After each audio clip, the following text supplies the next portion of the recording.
Assalamualaikum warahmatullahi wabarakatuh. First of all, let's start by giving thanks to Allah Subhanahu wa Ta'ala for the opportunity to hold this activity and allowing us to gather in a Zoom meeting. The Honorable Ibu Siska Alicia Farma, SPDM Biomed, and all of my dear friends from Science Class A. On this occasion, we from Group 2 would like to present our topic entitled Biomolecular Lipid. Before we begin, allow me introduce the member of our group. I am Kaswatul Aini as moderator and then my member are. Without further ado, let us begin. Baik, saya akan mempresentasikan apa itu lipid. Lipid adalah kelompok biomolekul yang sangat beragam dan memiliki sifat hidrofobik. Artinya, tidak mudah bercampur dengan air karena memiliki rantai hidrokarbon. Dalam bentuk paling sederhana, lipid merupakan ester dari asam lemak yang memiliki rantai hidrokarbon panjang dengan gugus karboksil di ujungnya. Struktur ini menyebabkan lipid memiliki fungsi yang sangat beragam, baik dalam makanan maupun di tubuh manusia. Dan kata lipid berasal dari bahasa Yunani lipos yang berarti lemak. Lipid adalah ester gliserida dengan lebih dari 10 atom yang terbentuk dari reaksi esterifikasi antara asam lemak dan gliserol. Selanjutnya, klasifikasi lipid. Secara umum, lipid dapat diklasifikasikan menjadi 3 kelompok besar, yaitu yang pertama ada lipid sederhana, namanya simple lipids atau simple lipids seperti lemak dan lilin. Yang kedua, lipid kompleks atau kompleks lipid seperti fosfolipid dan glikolipid. Yang ketiga ada lipid turunan atau derivative lipids, hasil hidrolisis dari kedua jenis lipid sebelumnya. Selanjutnya lipid sederhana, simple lipids. Lipid sederhana merupakan ester dari asam lemak dengan berbagai jenis alkohol. Lemak atau fats merupakan ester dari asam lemak dengan gliserol. Jika berbentuk cair disebut minyak. Selanjutnya lipid kompleks atau kompleks lipids. Lipid kompleks juga terdiri atas alkohol dan satu atau lebih asam lemak, namun memiliki gugus tambahan lain. Selanjutnya lipid turunan, derivative lipids. Lipid turunan terbentuk melalui proses hidrolisis lipid sederhana maupun lipid kompleks. Okay, the next matter is saturated fatty acids. The definition is asam lemak yang tidak memiliki ikatan rangkap dalam rantai hidrokarbonnya. Semua atom karbon sepenuhnya jenuh dengan atom hidrogen. For the structure and physical property, mereka memiliki konfigurasi rantai yang lurus dan memungkinkan pengemasan yang rapat. Oleh karena itu, mereka umumnya padat pada suhu kamar. Nah, ini dia contohnya pada butter atau juga pada mentega, yaitu butyric acid.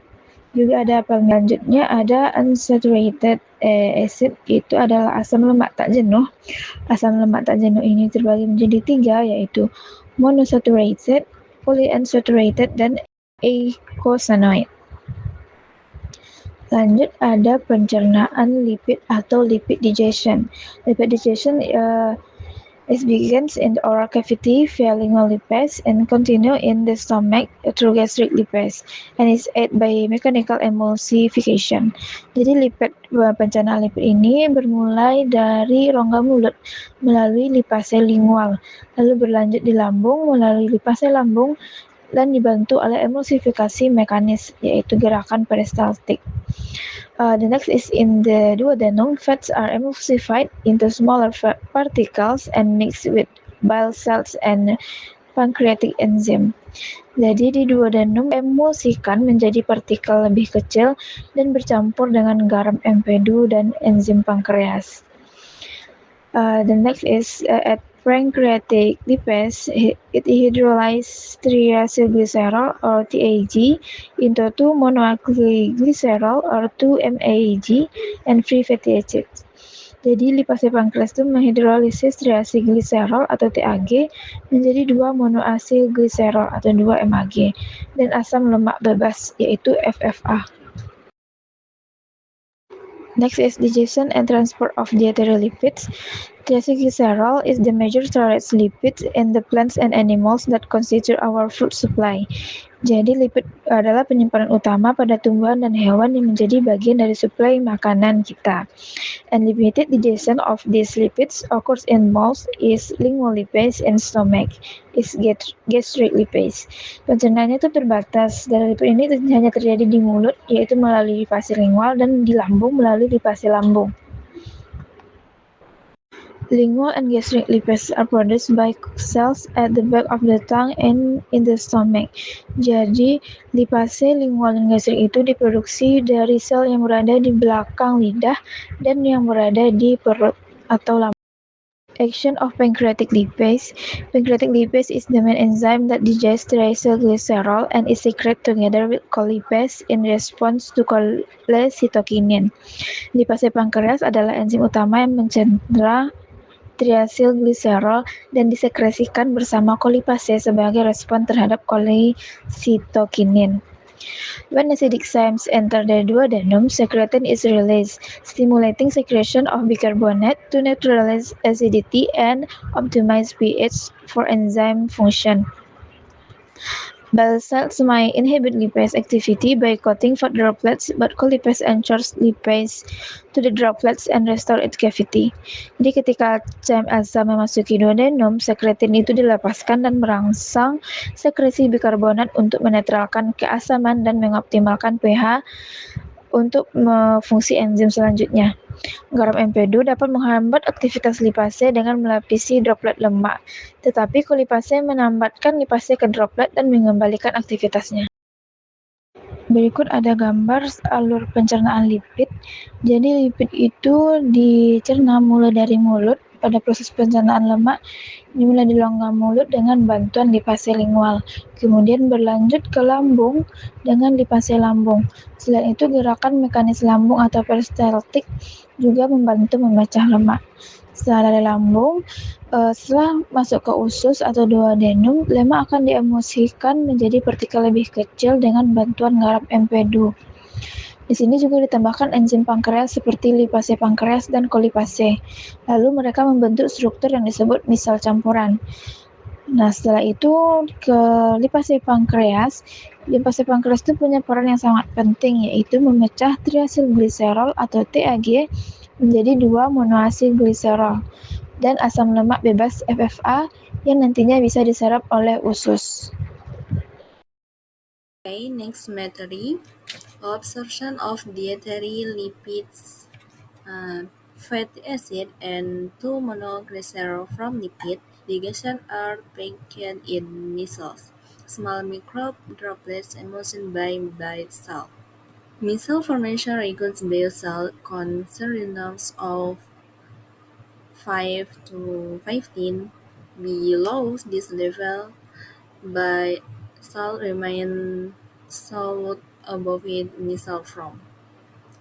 Nah, jadi pada asam lemak, pencernaan asam lemak ini, asam lemak dan 2 monogliserol dari pencernaan lipid itu dikemas menjadi misel.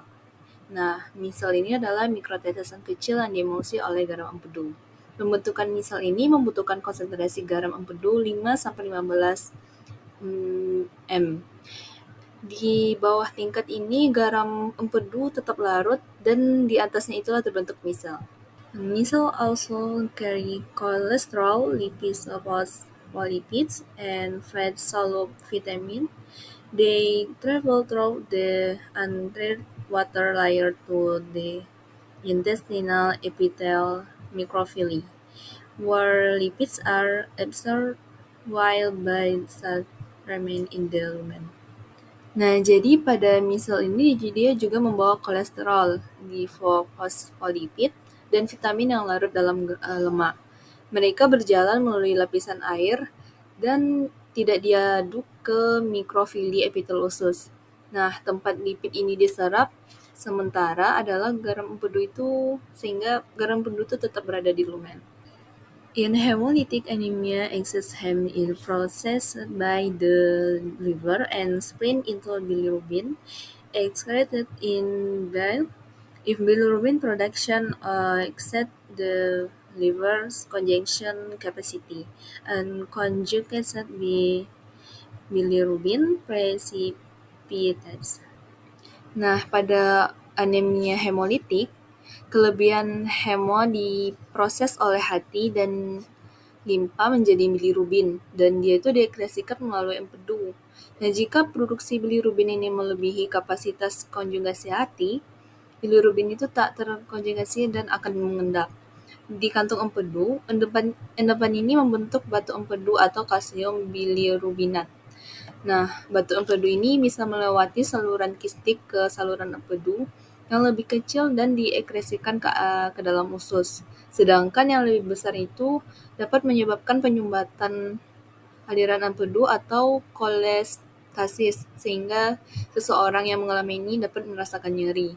Nah, garam empedu yang tidak mencukupi di lumen usus ini dapat menyebabkan emulsifikasi lemak dan pencernaan yang buruk. Next, reabsorption of bile. Bile are extensively reabsorbed in the ileum. Nah, jadi pada reabsorpsi of bile, yaitu garam empedu ini diserap kembali secara ekstensif di ileum. Nah, lebih dari 95% disirkulasikan ulang melalui sirkulasi enterohepatik kembali ke hati, dan disekresikan lagi ke dalam empedu, dan disimpan di kantong empedu, dan digunakan kembali dalam siklus pencernaan berikutnya. Absorption of sour and medium chain fatty acid. Fatty acid with Chevron to C11 chains do not require bile for absorption.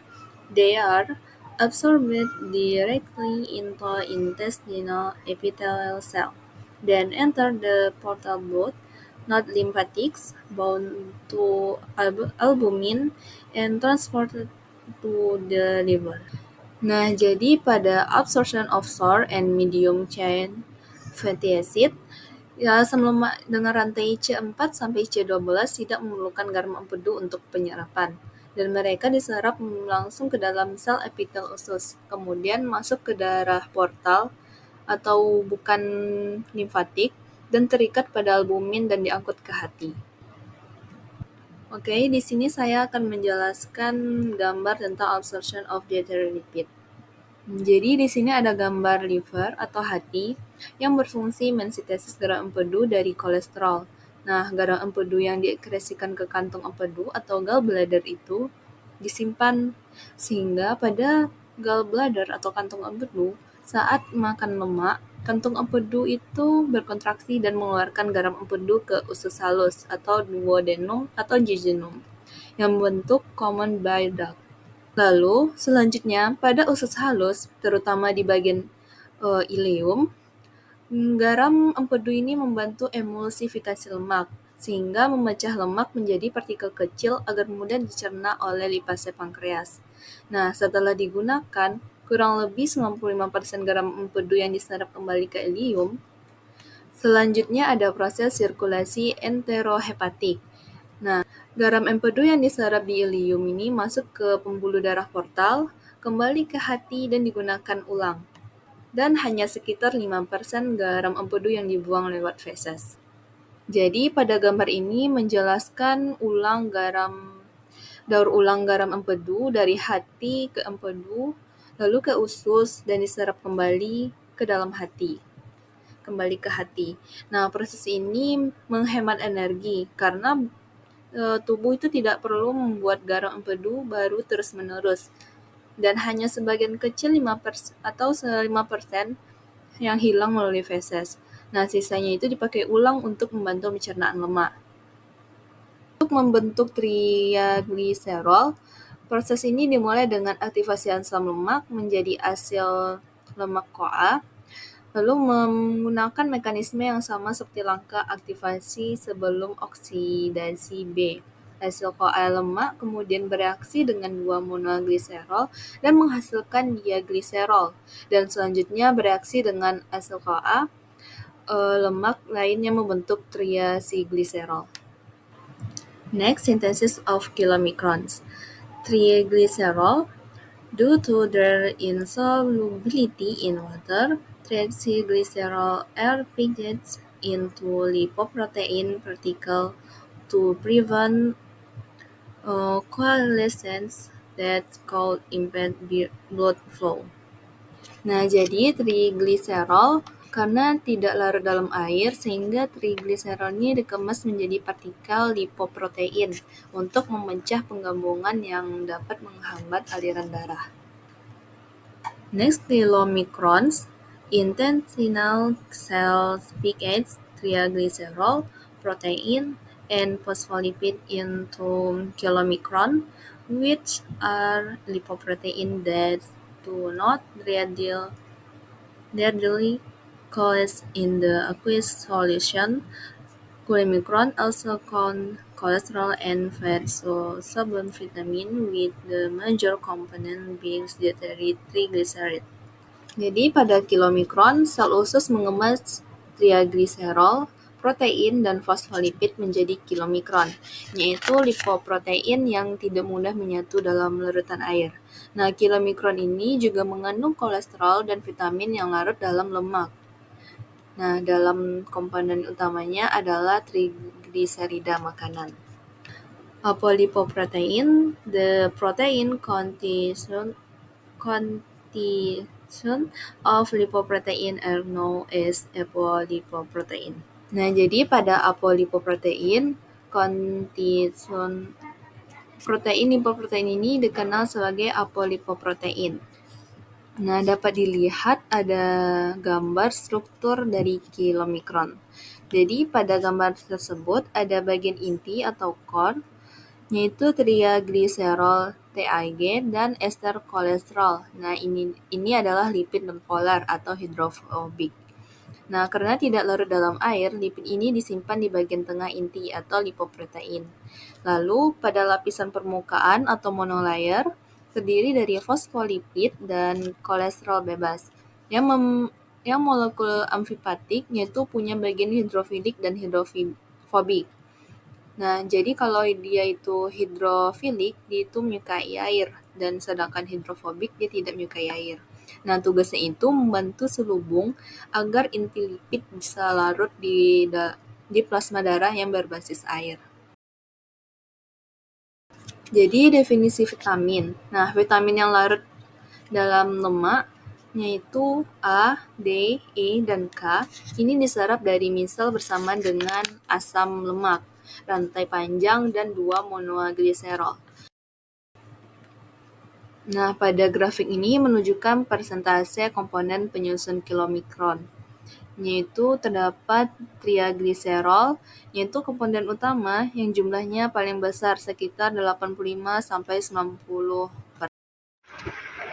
Transportasi lipid dalam darah setelah terbentuk di usus, chylomicron yang baru disebut nascent chylomicron akan dilepaskan ke dalam sistem limfa, kemudian masuk ke aliran darah melalui ductus thoracicus sekitar 1 hingga 2 jam setelah makan.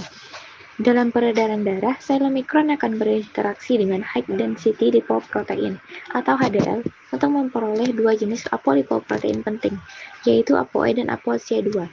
Setelah mendapatkan kedua protein ini, chylomicron berubah menjadi chylomicron matang yang siap berfungsi dalam transportasi lipid ke berbagai jaringan tubuh. Kepadatan rendah dan catatan klinis. Karena kandungan trigliseridanya yang tinggi, chylomicron merupakan lipoprotein yang paling padat. Pada hiperlipoproteinemia berlebih, chylomicron dapat dilihat sebagai lapisan seperti krim pada plasma yang tersimpan. Peran apolipoprotein. ApoE memungkinkan pengenalan oleh reseptor hati untuk penyerapan, sementara ApoC2 mengaktifkan lipoprotein lipase atau LPL yang menghidrolisis trigliserida chylomicron untuk melepaskan asam lemak untuk digunakan dalam otot dan jaringan adiposit. Chylomicron composition. Major component dietary triglyceride also contain cholesterol and fat-soluble vitamin A, D, A, K.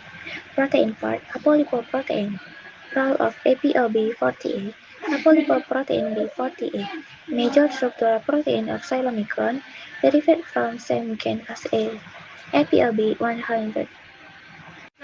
Portable but undergoes RNA editing in intestine. Size 48% of APLB100. Chylomicron adalah lipoprotein yang terbentuk di dalam sel mukosa usus.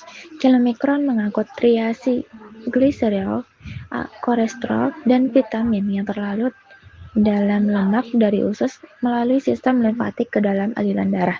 Setelah berada di dalam sirkulasi, kilomikron yang baru terbentuk memperoleh apolipoprotein C2 dan E dari lipoprotein densitas tinggi atau HDL yang esensial untuk metabolismenya. C2 mengaktifkan lipoprotein lipase atau LPL yang terletak di permukaan endotel kapiler, terutama di jaringan adiposa, otot jantung, dan otot rangka. LPL menghidrolisis triacylglycerol dalam kilomikron, melepaskan asam lemak bebas atau FFA dan gliserol. FFA diserap oleh jaringan di sekitarnya, disimpan sebagai triacylglycerol di jaringan adiposa atau dioksidasi sebagai bahan bakar di otot. Gliserol kembali ke hati untuk dimetabolisme. Setelah kehilangan sebagian besar triacylglycerolnya, kilomikron menjadi sisa kilomikron yang diperkaya dengan kolesterol, fosfolipid, dan apolipoprotein E. Sisa-sisa ini dikenal dan diserap oleh hati melalui endositosis yang dimediasi reseptor yang memerlukan ApoE. Di dalam hati, sisa-sisa didegradasi dalam lisosom, melepaskan kolesterol, asam lemak, dan asam amino yang dapat digunakan kembali dalam metabolisme hati.